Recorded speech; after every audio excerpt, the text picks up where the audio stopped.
toute ma vie. J'ai regardé les autres jouer et moi je suis resté. Donc j'étais dans l'équipe, mais j'étais bien au chaud. Je pense que j'ai été pendant longtemps le spectateur de ma vie, en fait.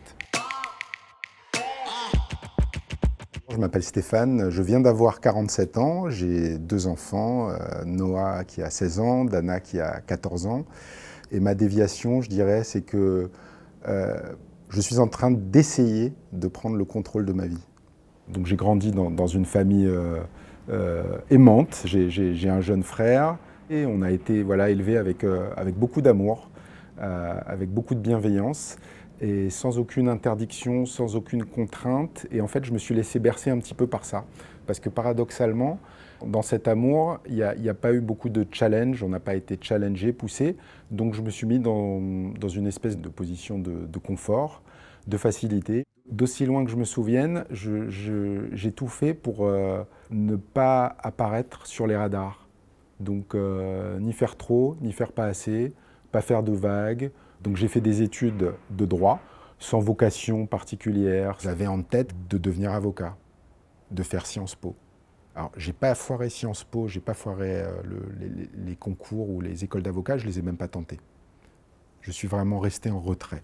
En 1998, je décide d'aller découvrir le monde, si j'ose dire, et de partir en Angleterre, à Londres, pour faire un master de relations internationales, justement, avec une vague idée de faire de la diplomatie. L'été qui précède ce départ à Londres, je rencontre celle qui va devenir ma femme.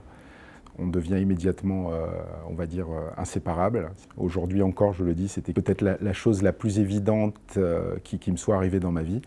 Je pars à Londres et en fait, je passe mon année à venir à Paris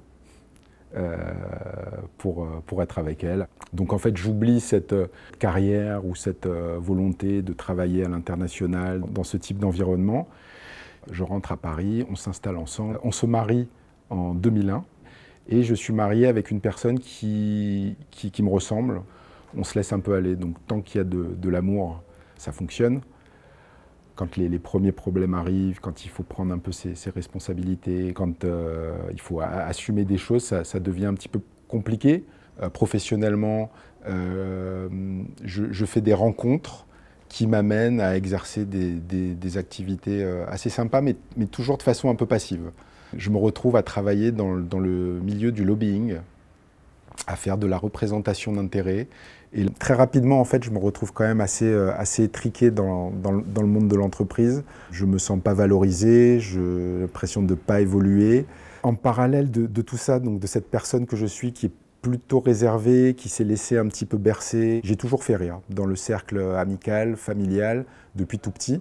Donc j'animais les soirées familiales, les fêtes familiales, en faisant des imitations. Et c'était vraiment pour moi naturel et quelque chose de vital même.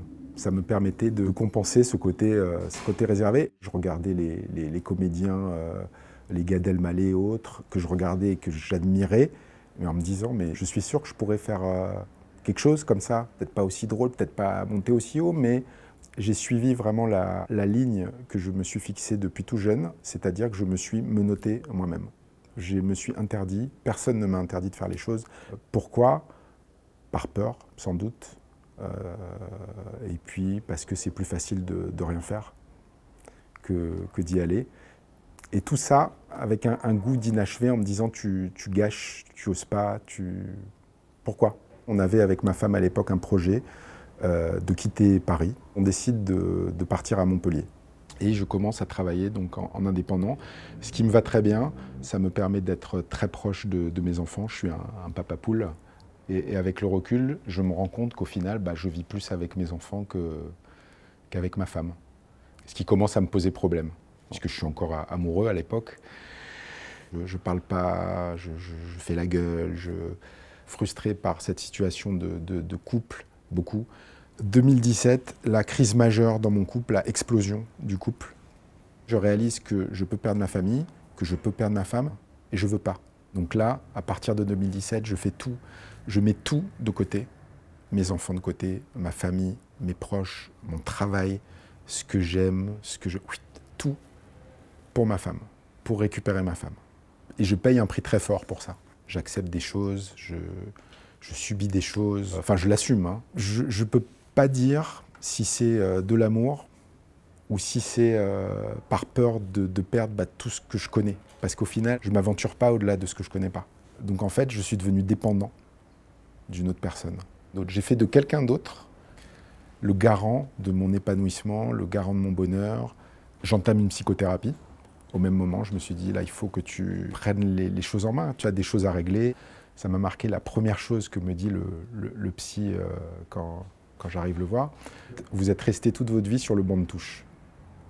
Je dis, vous avez raison, effectivement. Toute ma vie, j'ai regardé les autres jouer et moi, je suis resté. Donc, j'étais dans l'équipe, mais j'étais bien au chaud. Je ne me mets pas en danger. Je reste là où je suis. Je récupère des opportunités à droite, à gauche. Je fais les choses et puis je m'en contente. Je pense que j'ai été pendant longtemps le spectateur de ma vie, en fait. Je me dis, là, Stéphane, il faut te remettre en cause. Il faut que tu changes. Je casse les menottes. Et je décide de devenir moi-même, de devenir le vrai moi, le rigolo, le sympa, et qui va vers les autres, et qui fait les choses, et qui n'a pas peur, et qui avance. Et là, je cherche des activités où il y a de l'interaction, où il y a du monde, où il y a des gens, et je démarre le théâtre d'improvisation. On fait un spectacle, un peu comme des enfants là, qui font leur spectacle avec la famille, les amis qui viennent voir. Et là, j'ai une espèce d'adrénaline pendant ce spectacle d'impro et je fais rire. Et je fais rire et je dis waouh, c'est ça dont j'ai toujours rêvé en fait. Là, je suis à ma place d'une certaine façon. Ça déclenche quelque chose. Suite à ça, je découvre qu'à Montpellier, on peut prendre un cours de stand-up et la stand-up, ça fait un flash. Donc je m'inscris à ce cours et il se trouve que j'entends parler de l'existence d'une scène ouverte, d'un petit bar, un petit comédie club à Montpellier. Et puis là, je prends mon téléphone, je les appelle, je m'inscris. Je ne réfléchis pas, je ne me donne pas le choix. On est en février 2020. Je monte donc, pour la première fois de ma vie sur une scène ouverte. Donc une expérience vertigineuse. Je fais rire un petit peu, il y a des applaudissements, j'ai un trou de mémoire, on m'encourage. Et je sors de là, je me dis, tu en rêves depuis que tu as 15 ans ou peut-être avant. Tu l'as fait, donc maintenant tu lâches pas. 15 jours plus tard, on se retrouve confiné. Donc là, c'est coup d'arrêt. Je me dis, merde, c'est dommage, j'ai démarré quelque chose et ça stoppe. Et je me crée un petit rituel à ouvrir un compte Instagram et à faire des vidéos humoristiques. J'envoie ça sur des groupes familiaux, sur WhatsApp, etc. Alors tout le monde attend la vidéo, tout le monde se marre, etc. Alors il se passe un truc rigolo, on est au mois de novembre donc 2020. Un jour, je fais une vidéo et 2-3 jours plus tard, je commence à recevoir des messages d'amis que j'avais perdu de vue depuis des années, qui me disent « C'est toi sur la vidéo qui circule sur WhatsApp, là, que je reçois en boucle depuis 3 jours ?» Je dis « Je sais pas, effectivement, en fait, ma vidéo commence à faire un buzz. » Donc, un matin, je reçois donc sur Instagram un message de Géraldine Nakache qui « Bravo, c'est génial, machin, etc. » Et quelques heures plus tard, Dominique Farrugia. Donc quand un nul t'envoie un message en disant « Waouh, super vidéo, génial, continue », bah, ça me booste. Et je me dis « C'est génial, quoi. J'ai pas fait exprès, mais on va continuer. » Donc là, ma déviation, je suis en train de la vivre. À la fois au niveau personnel, puisque la situation familiale devenant vraiment intenable, on décide en décembre 2020 de se séparer, de divorcer. C'est très commun, quand j'en parle autour de moi, ah oui, un divorce, un machin, mais pour moi, c'est un traumatisme, vraiment.